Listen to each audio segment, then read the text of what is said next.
اعوذ باللہ من الشیطان الرجیم بسم اللہ الرحمن الرحیم واتقوا فتنة لا تصیبن الذین ظلموا منکم خاصہ۔ دیکھو نبی کریم صلی اللہ علیہ وسلم کے زمانے میں جب حالات پیش آتے، تھوڑے سے بھی حالات پیش آتے تو اللہ کے رسول سیدھے نماز کی طرف رخ کرتے۔ قرآن میں بھی ہے یا ایھا الذین آمنوا استعینوا بالصبر والصلاۃ، کہ ایمان والو صبر اور نماز کے ذریعے اللہ سے مدد طلب کرو۔ تو اللہ کے رسول کا یہ معمول تھا۔ تو آج جس دور میں ہم جی رہے ہیں فتنے ہی فتنے ہیں میرے بھائیوں، تو ہمیں کیا کرنا ہے؟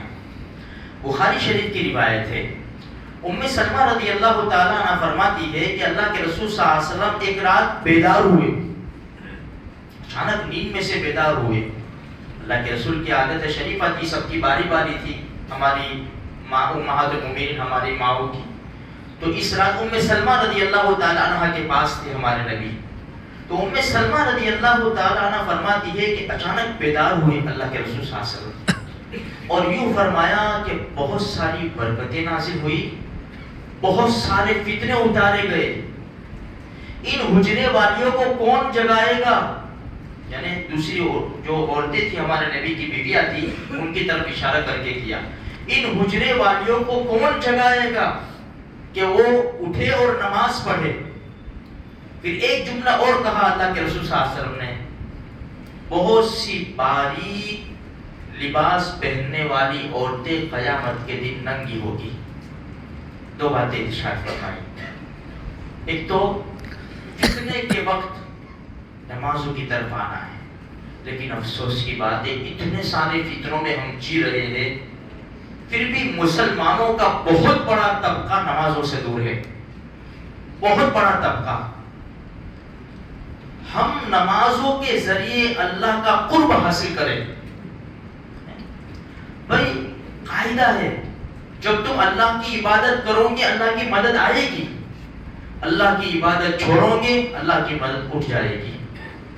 اس لیے آج ایسا دور میں ہم جی رہے، بہت بڑے فتنے کا دور ہے، ہمیں نمازوں کی تو فرض کی تو پابندی کرنی ہی کرنی ہے، اور اس کے علاوہ کوئی بھی ایسے حالات سنے اسلام کے خلاف، مسلمانوں کے خلاف، شریعت کے خلاف، ہمارے کوئی تجارتی حالات، جو کچھ بھی جس سے ہمیں نقصان ہوتا ہو دنیا کا دین کا، فوراً ہمیں کیا کرنا ہے؟ 2 رکعت نماز پڑھ کے اللہ سے مدد حاصل کرنی ہے۔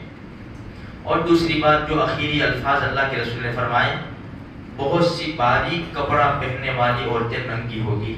اس لیے میرے بھائیوں اپنے اپنے گھروں کے اندر سے شروع کر سمجھانا، محبت، پیار محبت کے ساتھ۔ آج کل کیا ہے کہ دیکھا دیکھی لوگ ڈریس سلاتے ہیں، بھائی اچھے گھر کی لڑکی ہے، لیکن اس کا جو سرکل ہے اس میں وہ جاتی ہے تو اس کا اثر پڑتا ہے۔ لوگ کہیں کتنا اچھی گھر کی لڑکی ہے، لیکن کیا کریں گے؟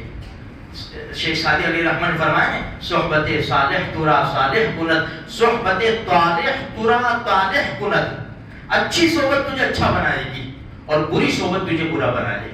ان کو حدیث سناوے، دیکھو بھائی دنیا کی زندگی بڑی چھوٹی ہے، یہ جسم کو ڈھانکنا ہے، ہماری مرضی اس میں نہیں چلتی۔ ایک نعرہ اٹھا تھا نا کچھ سالوں پہلے، میرا جسم میری مرضی ہے۔ میرے بھائیوں ہماری مرضی نہیں چلتی، ہم تو کلمہ پڑھ کر اپنے آپ کو سپرد کر بیٹھے شریعت کے۔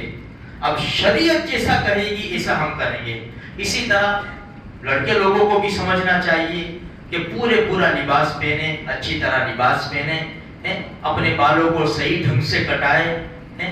میرے بھائیوں یہ شریعت کا ہم خیال رکھیں گے تو ہم آگے بڑھیں گے، اللہ کی مدد آئے گی۔